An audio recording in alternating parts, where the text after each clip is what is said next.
Bago ang araw ng unang pakikinabang o First Holy Communion ng mga batang ito, sila ay nagkumpisal at itisinulat ang kanilang mga kasalanan sa maliit na papel at ikinumpisal sa pari at pagkatapos sinunog at nagdasal ng act of contrition o pagsisisi.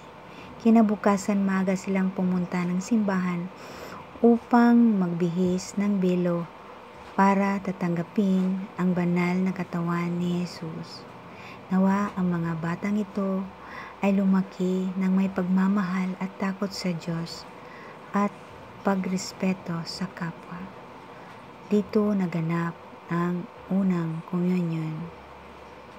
Bilang magulang at bilang Kristiyano, gabayan natin ang ating mga anak na tumanggap ng mga sakramento na ipinahayag ng Diyos sa atin, ang binyag, kumpisal, kumpil, confession at kasal, habang tayo ay nabubuhay pa para sa ating pagmamahal sa Diyos.